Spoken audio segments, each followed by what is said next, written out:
பெனு அன்னையின் 8 காட்சிகளை நாங்கள் பார்த்தோம்.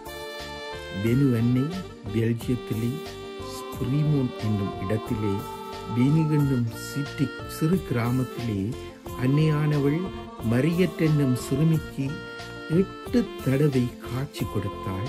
அந்த காட்சியின் அர்த்தங்களை, அதன் தெளிவுகளை நாங்கள் பார்த்தோம். இப்பொழுது அதன் அர்த்தங்கள் என்ன என்பதை பற்றி ஒரு சிறு அலசி ஆராய வேண்டிய தேவை நமக்கு இருக்கின்றது. அதாவது மிகவும் வறிய குடும்பத்தில் இருந்த சிறுமியை தேர்ந்தெடுக்கின்றார் அன்னை.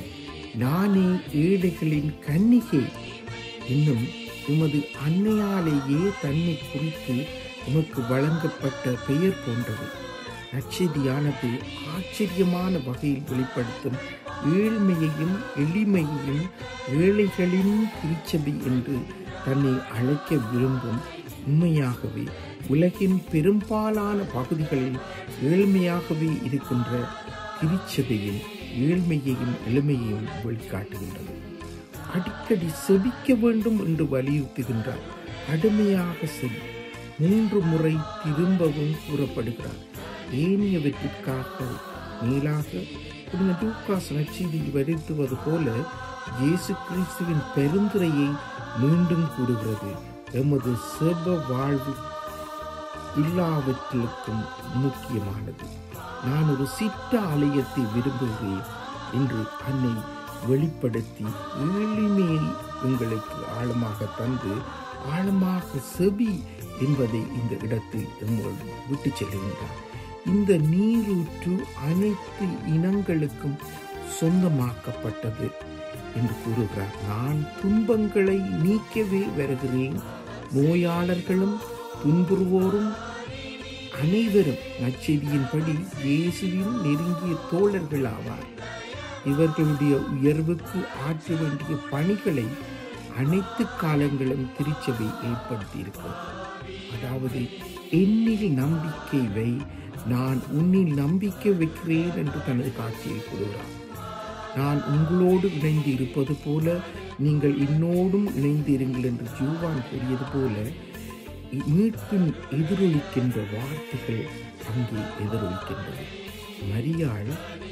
மரியாவின் வார்த்தைகளை தியானிக்கும் போது உனது கைகளை தண்ணீருக்குள் அமர்த்து, இந்நீரூற்று எனக்கு சொந்தமாக்கப்பட்டது என்று சிறுமியை நீரூற்று அருகில் இட்டு சென்று இவளுக்கு அன்னை கூறிய போது 4 தடவைகள் மீள்படிக்கப்பட்ட இவ்வகையில் நாம் கவனம் செலுத்த வேண்டும். நான் கொடுக்கும் தண்ணீர் அதை குடிப்பவர்கள் பொங்கி எழும் ஊற்றாக மாறி நிலைவாழ்வு அளிக்கும் என்று யோவான் நற்செய்தி 4:14 கூறியது போல இன்று சமாரிய பெண்ணுக்கு இயேசு கிறிஸ்து வெளிப்படுத்திய வாழ்வளிக்கும் தண்ணீர் என்பதை குறித்து இதை காட்டுகின்றது. எனவே நானே மீட்பரின் தாய் என்று அன்னை அழைக்கின்றார். நான் உனக்காக செபித்தேன், நள்ளிரவாகுக, நலமே சென்று வாழ்ந்து. கன்னிகையானது சிறுமி குறைத்த அன்பின் வார்த்தைகளை நாம் மறக்கக்கூடாது. கன்னிகை சிறுமியிடம் ஒரு புறவறியாத உண்மையை ஒப்புவித்து சென்றார். இறுதியாக கன்னிகை 20 தடவைகளில் சிறுமியை ஆசீர்வதித்தார். எமது கன்னிகையின் இந்த செய்கையில் பணிக்காக அனுப்பப்படுவதை நாம் காணலாம். நான் உன்னிடம் ஒப்புவித்தவைகளை உலகெங்கும் சென்று அறிவி என்று அன்னை கூறியிருக்கிறார்.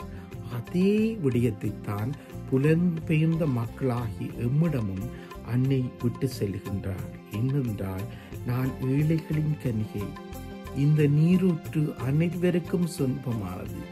என்னில் நம்பிக்கை வை, நான் உன்னை நம்பிக்கை வைக்கின்றேன், நான் உனக்காக செபிப்பேன் என்று கூறுகிறார். எனவே நாம் அன்னையில் நம்பிக்கை வைக்க வேண்டும், அன்னையிடம் கடுமையாக செபிக்க வேண்டும்.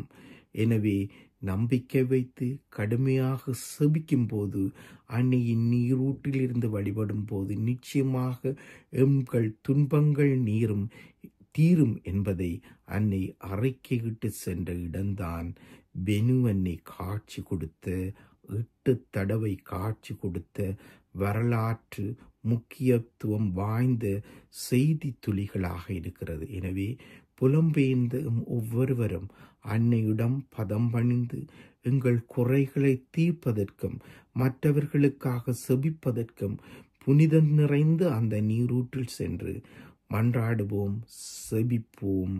மனமுருகி எங்கள் தேவைகளை அன்னையிடம் சமர்ப்பித்து எங்கள் உள்ளத்தில்